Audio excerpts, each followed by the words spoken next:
Ju përshëndes zonja dhe zotrinj, juftoj të na ndiqni, do të flasim për burgun e Spaçit, po jo vetëm për martirët, për revoltën në burgun e Spaçit. Viti 1973 është rishfaqur në Shkodër dokumentari që rrëfen edhe një herë tmerret e përjetuara në burgun e Spaçit gjatë komunizmit në Shqipëri. Lejoni të prezantoj të ftuarin e sotëm, është Besim Drejgjoni, drejtuesi i Unionit Mbar Kombëtar të Integrimit të burgosurve politik në Shqipëri.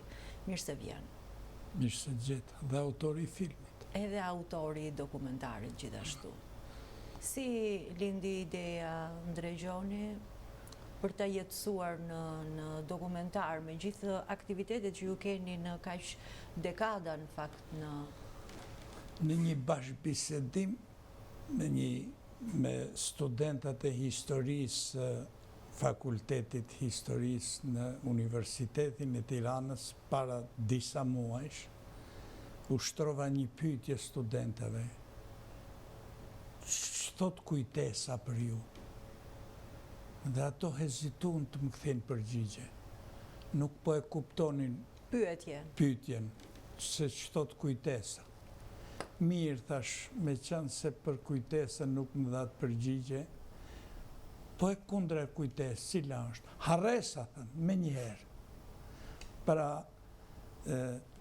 shoqinë shqiptare e ka mbuluar Harresa me një pikë synim të një klase politike tipike komuniste, e cila e ka përdor Harresën ndaj krimeve makabre të diktaturës Enver Hoxha. Dhe ky është problemi më madhor i ndërgjegjësimit shoqërisë shqiptare, se sa Auschwitzat që ndërtoi diktatori Enver Hoxha në ashtu quajtur shtet diktatorial shqiptar. Pra, ne jemi përballë një tragjedie kombëtare si shoqëri. Ne sundohemi nga politikan barbar, të cilët e përdorin petkun e demokracisë, jo për të zhvilluar shoqërinë, për të paqëtuar shoqërinë, se mas një diktature janë dy klasa. Është një klasë që e kundërshtoi diktaturën dhe u përndoq, është edhe një klasë që u privilegju nga diktatura edhe pat përfitime ndaj përndjekjeve që u bë pjesës tjetër të Shqipërisë. Edhe persekutorët pastaj. Edhe persekutorët, pra të gjithë ata që i shërbin diktaturës janë në vorbullën e persekutorëve. Nuk janë se ata i shërbin me zel diktaturës, nuk i shërbin vetëm se patën trysninë e diktaturës. Kurse pjesa që nuk e pranoi trysninë e diktaturës u përndoq. Dhe pjesë e kësaj përndjekje është edhe klasa politike shqiptare. Me qënë se jemi këtu te kujtesa kombëtare dhe jo vetëm, unë ju kam ndjekur në më shumë se 20 vite në aktivitetet sensibilizuese që keni mbajtur ju edhe shoqata të tjera në fakt të përndjekurve politik, por ndodh jo rrallë që kujtesa kombëtare të jetë e cunguar. Pra, flasim për të persekutuarit, mbeten pa emra persekutorët. Prandaj më lejoj që pyetjen ta lidh me dokumentarin tuaj, meqense jeni dhe autori, dhe unë për fat të keq nuk kam patur mundësi ta shoh kur u shfaq në Tiranë dokumentarin tuaj. Ka emra persekutorësh në këtë dokumentar, apo janë vetëm martirët e lirisë pasqyruar aty? Dëgjoj, dokumentarin, filmi, se është film dokumentar, është ndërtu në 3 shtylla. Është në kujtesën e gjallë, që fatmirësisht pjesëtarët të asaj revolte në Spaçi kemi gjallë. Disa prej tyre, jo të gjithë, 7 veta gjithsej, jo më. E kemi bën dokumentin historik, arkivor. Të më thënë, kemi hap arkiven dhe jemi përgjigjur në dokumentar arkivës. Dhe në ndërgjegjen njerëzore, a është ndërgjegja njerëzore sot e aftë të kuptoj se çfarë ka ndodhur dje, dhe unë po të them, si në Tiranë, si në Korçë, si dhe në Shkodër para 3 ditë, njerëzit kur kanë mbaru filmi, kanë dalë të lotuar. Për arsye se një pjesë u kujtoshin prindërit e tyre që kishin vujt 10 vite në Spaqë. Një pjesë tjetër u njoftën me gjelatët e Spaqit, me kriminalat që i kryjnë to krime. Dhe revolta e Spaqit ka një dimension jo vetëm qëndrese, por edhe tragedie. Absolutisht. Po ka një dimension dhe njerëzor, si këta njerëz, këta individ, këta antikomunista, e përbalun një diktaturë si të Auschwitzit. Dhe ka një lidhje me Auschwitzin, ajo përndjekja politike shqiptare. Auschwitzi kishte 6 milion hebrej. Shqipëria sot ka 6.000 zhdukur. Pra numri 6 koincidon me njëri tjetrin. Sigurisht që hebrejt ishin popull mbi 5-6 milion, kurse Shqipëria ishte një popull që se kalonte 1 milion. Ju përmendu vetëm të zhdukurit, se kemi viktima... Unë po të them këtë zhdukurit. Vetëm të zhdukurit. Dhe ki parasysh diçka, si mund t'i quaj udhëhec Edi Ramën, Sali Berishën,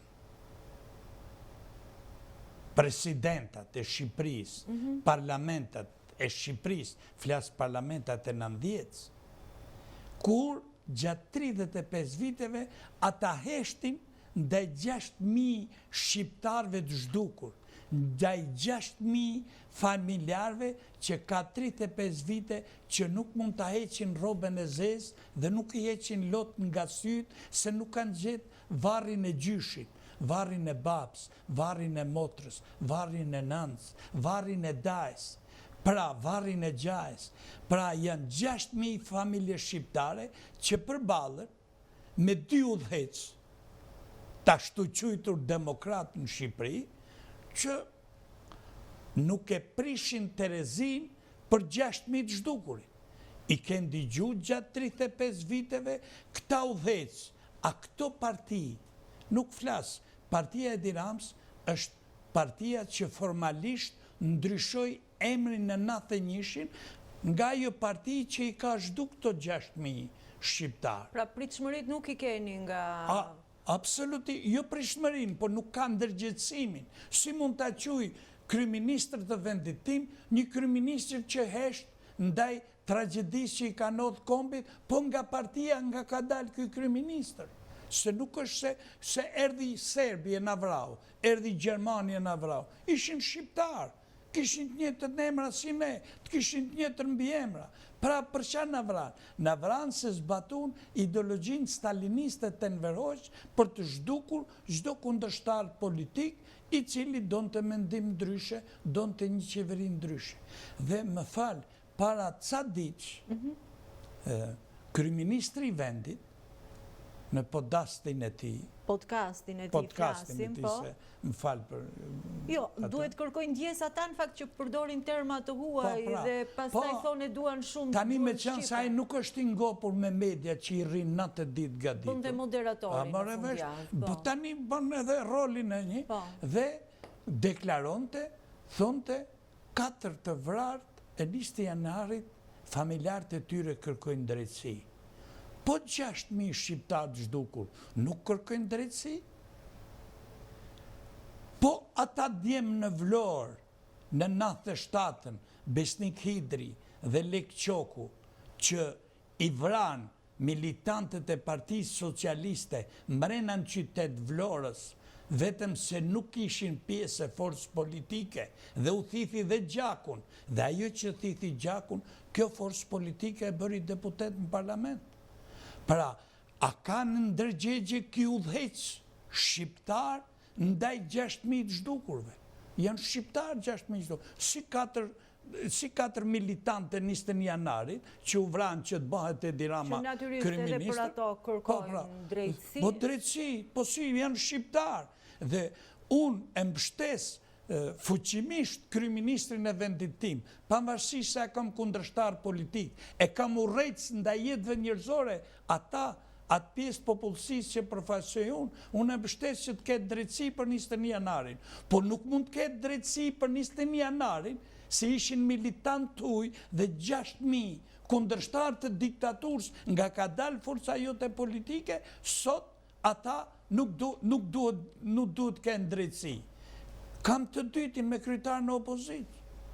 Këto 6.000 familje shqiptare të zhdukur, se flasim për 6.000 të zhdukur, nuk flasim për ndjekjen tjetër, për të burgosit, për të internumit, se është një gamë shumë e gjërë që na duhen emisionet tana televizive, që fatkeqësisht media i qëndron politikë së urrejtjes dhe jo politikë së vizionit edhe të paqëtimit me shqiptarve. Ndodhen në Shqipëri, ndodhen 2 klasa. Një klasë që përballoi diktaturën, një klasë që u bë pjesë e diktaturës. Dhe klasa që u bë pjesë e diktaturës, sot sundor Shqipërinë. Dhe me këtë drejt do t'i drejtohem kryeministrit vendit tim. Këta 4 janarit t'u jepet drejtësi deri në fund. Se çdo qytetar shqiptar që vritet se ka mendim ndryshe, se nuk do një qeveri, jetët e ty janë të dhimbshme si jetët e 6.000 shqiptarëve të zhdukur. Dhe këto 6.000 shqiptarë zhdukur ka 35 vjetë që kanë lëshu piskamën, që dalin televizor natë e ditë lloj gjelatësh, që krenohen me luftën vllavrase, që bëri Partia Komuniste, dhe nuk kanë një hapësirë media televizive për këto 6.000 të zhdukur.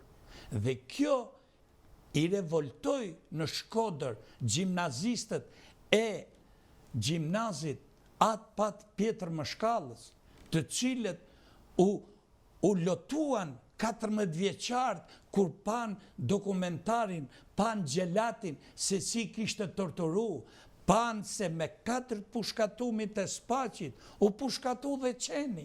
Pse? Se Qeni mbrojti revoltusit e Spaqit, i mbrojti nga policë. Nuk i linde policë të afroj të preksin ata, se Qeni ishte bë bashkëudhëtar i këtyre... Ndrejgjoni, me qënë se më flisni për nxënësit në Shkodër, a ka mundësi që të koordinojeni me institucionet arsimore, për shembull që filma dokumentar të tillë, me qënë se këta ende nuk ju kanë mjaftuar 30 e kusur vite për të bërë pjesë të kurrikulave mosimor, këtë që pasqyron filmi dokumentar juaj, do t'ishte e vështirë që të transmetohej në institucionet arsimore për të ndërgjegjësuar? Për shembull, unë kur shkova ta jap në Shkodër, bisedova me miqtë e mi në Shkodër dhe thash du gjimnazin atë Pjetër Mëshkalla t'jetë pjesë e... Edhe shku me bisedu me drejtoreshën, një motër e shkëlqyer, se është gjimnaz katolika i gjimnazi Pjetër Mëshkalla. Dhe e di çfarë ndjeva emocione unë nga gjimnazistat. Ndjeva se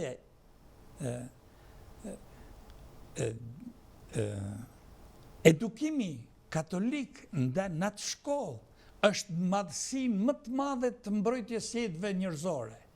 Pra i kishin bindur ata, i kishin bindur shkollën që të lexojnë atë Zef Plumbin, të lexojnë Samir Epishtin, të lexojnë të gjithë letërsinë e Burgut. Pra ata ishin të motivuar dhe kur pan filmin me dokumenta, me arkiva, me çdo gjë, jo mitizim, por realitet, atëhere ata dolën u kënaqën nga ky dokumentar dhe thanë... Pra ju nuk keni të njëjtën pritshmëri nga shkollat e tjera? Absolutisht, është ideologjia komuniste në shkolla. Unë kam 6 muaj që kam bisedu me rektorin e Universitetit Tiranës, profesor Artan Hoxha, që ta japim këtë film me studentat e Tiranës. Dhe më thanë vend, do ta bëjmë këtu ke shkolla, ke fakulteti i shkencave sociale, fakulteti i historisë, jo këto, edhe heshtje, ka 6 muaj, s'më kthej përgjigje. Dhe u tani, nuk i shkrujta ma. Po ndoshta ja kemi rifreskuar kujtesën Drejgjoni dhe me këtë bisedë. Tani unë kam lënë me rektorin e Universitetit Shkodrës në muajin mars me Tonin Gjurrën që ta japim për studentat e Universitetit Luigjë Gurakuqi. Problemi i dokumentarit nuk është një problem, është një rebelim kulturor ndaj kujtesës. Për arsye se ne vuajmë shumë nga kujtesa. Këtë film e ka financu Fondacioni Konrad Adenauer. Një fondacion... Gjithkund është ky fondacion në fakt, nuk shë fondacionet të tjera që më është një fondacion të cilën nuk du ta falenderoj, për është një fondacion që drejtori Tomas Kunze, që është tani i zyrës për Shqipërinë, kur mbaroj filmin në Kinema Millennium, më tha mua, s'kom pas një pritshmëri tillë.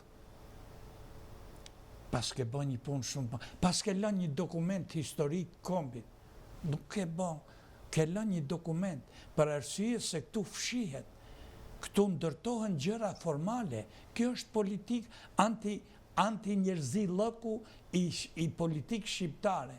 Tu bëhet Muzeu i Gjeteve, ma tepër flitet. Po për Spaqin çfarë thuhet Ndrejgjoni, do bëhet muze apo do ta masakrojnë për filmin që do xhirojnë? Bërë shumë mirë si gazetare e vjetër që je dhe je shumë dashamirëse ndaj të përndjekurve politik, edhe për këto të falenderoj. Ndaj njerëzores, Ndrejgjoni, ndaj drejtësisë, dhe janë këto të dyja që më kanë bërë të anoj. Para 3 ditë, unë pash që Ministria Kulturës kishte shit një njoftim.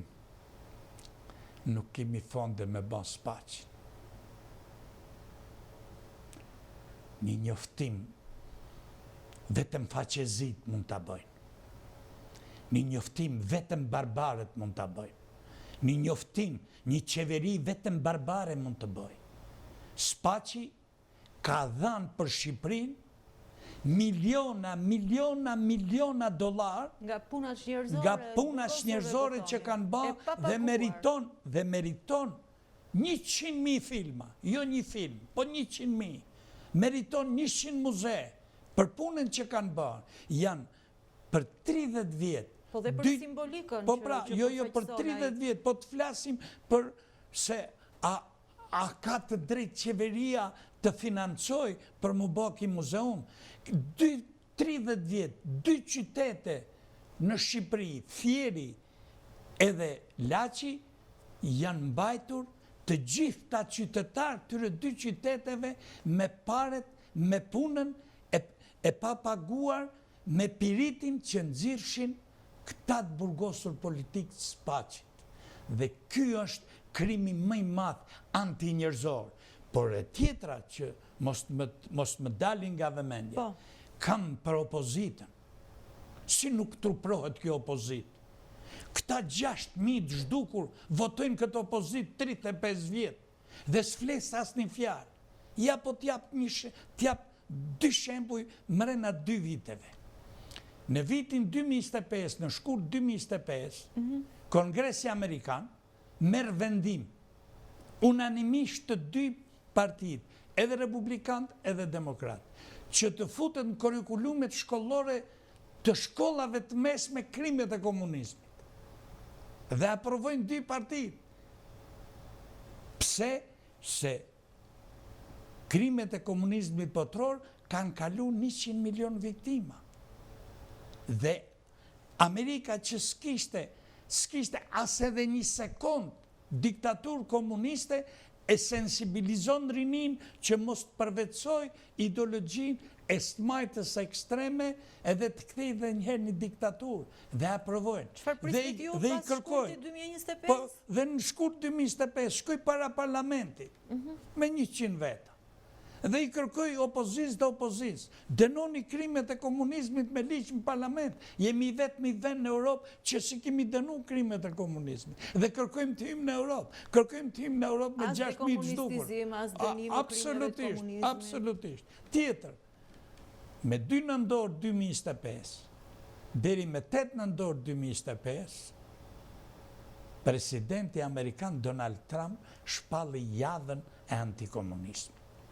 I kërkova kësaj opozite, i kërkova kryetarit opozitës Sali Berisha të përshëndesi proklamatën e presidentit Shteteve të Bashkuara të Amerikës. Heshtje. Qofse një opozit ka ndërmen që duhet lufton vetëm me marrë pushtet, ajo nuk është ma forcë politike demokratike. Opozita u ka të drejtë shqiptarve se në vitin 90, kur doli kjo parti, doli me një qëllim, të luftojmë diktaturën komuniste. Ne jemi antikomunistat e parë shqiptarë, pavarësisht se vishin nga shtresa e të privilegjuar e komunizmit. Dhe ne gjithi dur trokitëm, se kur thu poshtë komunizmi, nuk është thjesht slogan, por është thu poshtë komunizmi, thu poshtë krimi. Kur thu poshtë komunizmi, thu poshtë heshtja. Kur thu poshtë komunizmi, ti do paqen, ti do lirin, ti do pronën. Ti nuk je një parull në cilën e përdor politikisht poshtë komunizmi, dhe komunizmi ka marrë gjithë pronat në Shqipëri, komunizmi ka marrë të gjithë jetën tonë, komunizmi po drejto dhe po drejto Shqipërinë pa u cënuar fare dhe pa dhanë llogari për krimet e komunizmit. Ndregjoni, ne mund të qëndrojmë me orë të tëra së bashku, po minutat ikin, më lejo këtë pyetje që ua kam bërë sa herë kemi qenë bashkë në studio. Edhe pse sinqerisht jam shumë ciklet sa herë e bëj, se nuk mund t'i kompensoj asnjë qindark apo ari dhe diamantet e gjithë botës, vuajtjet, sakrificat e tjerë, po çfarë bëhet me dëmshpërblimet financiare? Me shtresën e përdjekur do t'jap një përgjigje. Se morale nuk guxoj pyese, për këtë folëm deri tani. Do t'jap një përgjigje si që duan politikanët shqiptar, këta që sondojnë Shqipërinë. 30 vjet spaq kanë nxjerr Flori. Uzina e bakrit në Rubik ka prodhu Flori. 30 vjet kanë dhanë Flori këtij kombi, këtij vendi, këtyre qytetarëve. Çfarë është dëmshpërblimi? Përballë dëmshpërblimit për ndjekur politik që ka kaluar në kalendat greke. Opozita s'flet asnjë fjalë. Qeveria nxjerr lista çdo ditë, edhe listat janë vetëm propagandë, se nuk janë dhe çfarë është ky dëmshpërblim? Kjo është thyrje më e madhe që i bëjnë qeveritë shqiptare çështjes së dëmshpërblimit. Dëmshpërblimi është një veprim ligjor, demokratik, botror. Nuk është se e kërkuan këta, se ata nuk e dhanë jetën spaq që të merrshin 2 lekë nga këto, po to e dhanë jetën që Shqipëria të kishte liri, Shqipëria të kishte pronë, Shqipëria të kishte dashuri. Edhe këtu nuk janë shpërblyer dhe dëmshpërblyer. Absolutisht. Dhe më fal, 30 vjet kanë prodhu Florin. Llogaritë e masën e Florinit që është prodhuar në Shqipëri, edhe lidhe me dëmshpërblimin e të përndjekur politik që bëjnë propagandë nga 30 vjet që po dëmshpërblim përndjekurit politik. Dhe tjetra Sa gazeta shiten ndregjoni për ato listat, se nuk besoj se ka ndonjë gjë interesante më tepër se. Absolutisht. Por që të heshtish përballë krimit, ti je bashkëfajtor në krim. Ti nuk mund të nderohesh. Ishte kryeministrin ditën e Holokaustit në Izrael. Ata që i dënoi, partia e tij, ata mbrojtën hebrejt, po partia e këtij i dënoi ata që mbrojtën hebrejt. Dënoi familjen time, s'po merrem me tjerë, me gjithë. Tjetër, këto përdorin genocidin në Bosnjë dhe heshtin për genocidin e Enver Hoxhës. Këto përdorin heshtin për genocidin në Kosovë, dhe kjo është më turp, shteti më i ri. Dhe këta po tjetë se cënohet diktatura komuniste, të dy partitë politike në Shqipëri bëhen njësh vetëm mos të mësoj rinia se çfarë ka kalu kjo shoqëri shqiptare nga këto krime makabër që sot... Ska asnjë dallim sipas jush po SPD? Po s'ka, më falë, e kënë digju për dënë 14 vjetë flasi kundër diktaturës? Më jep një deklarat.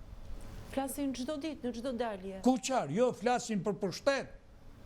Flasin ti vjedh, unë nuk vjedhi, unë duhet vim pushtet. Ju e keni sa i takon dekomunistizim. Maroj, në qoftë se ne nuk dënojmë krimet e komunizmit me liq si që ka dënu Europa, ne ndërtojmë demokraci, ne nuk ndërtojmë pace, ne nuk bëjmë pajtim kombëtar. Dhe në një shoqëri ku mungon pajtimi në mes të viktimës edhe të persekutorit, ai vend nuk shef mirësi, nuk shef zhvillim, ai shef vetëm politizim. Dhe sot politizimi është i teskashëm Shqipëri që po e vunë brezi juaj, jo ne, se ne baruam. Të lutem, se nuk mund ta përfundojmë bisedën pa përmendur emrat e martirëve të lirisë, paktën sa i takon revoltës Spaçit. Cilët janë gjallë njerë që ti përshëndesim nga ekrani? Është Nuri Stepa, që është gjallë, që e kemi në Tiranë, një burë zotni që ka bon 24 vite në Spaç. Është Pavlo Popa, që fatkeqësisht nuk jeton Shqipëri, jeton Malzi në Podgoricë. Është Demir Pojani në Elbasan. Është Gjet Kadeli në Mamurras. Është Bedri Qoku në Tiranë, është Qemal Demiri në Vlorë, që janë gjallë këta, por nuk duhet të harrojmë dhe të mbyllim këtë emision pa herojt e Spaçit. Ata që guduan të valvisin flamurin kuqezi pa yllin komunim. Të gjithë këta e kanë valvit flamurin, por është Nevruz Golka në Korç, është Orgoska, Vasko Orgoska në Korç, Ilber Merdani kanë rrujet, edhe janë dhe shumë të tjerë që duhet të përmendish të gjithë pjesëmarrësit që u ridenuan Spaç, por mbi gjitha një minjohje nga ky emision televiziv u shkon Palzefit, Skënder Dajës, Dervish Bekos. Ata ishin protagonistët e atyre 2 ditëve. Edhe Hajri Pashajt, 4 yje, 4 trima, dhe diçka deklaru një ish drejtori policisë asaj kohe në Tiranë mas 9 vjeç në Kasem Kaçi, 20 vjeç ishte Skënder Daja. S'kemi pa djalë matrim. E kemi nxjerr nga rreshti mos pushkatohet, da e tha, kur pushkatohen shokët e mi, unë nuk dal nga rreshti. Dhe u pushkatohet. A kemi ne luftëtar martir lirie sot kështu ndregjon? Po të kemi ato martir lirie, s'do kishte vend komunizmi në Shqipëri, por du ta mbyll fjalën time në intervistën tuaj e nderuar me kërkesën që bëhet në filmin dokumentar nga i biri i Dervish Bekos, Leonard Beko, që e ka lënë 2 vjeç. Kam 35 vite që kam ba varrin në Pogradec të babajt dhe ju lutem më ktheni eshtrat që edhe unë t'jemi qetë, më ktheni eshtrat që edhe unë t'a gëzoj vajzën time me varrin e gjyshit. Ndregjoni, ju falenderoj për filmin dokumentar, ju falenderoj për gjithë aktivitetet sensibilizuese që keni bërë dhe jo vetëm, falenderojmë dhe përshëndesim gjithë ata që na ndoqën nëpërmjet ekranit. Faleminderit për hapësirën që më dha. Të lutem. Falenderime edhe për ju, zonja dhe zotrinë Ndoqën.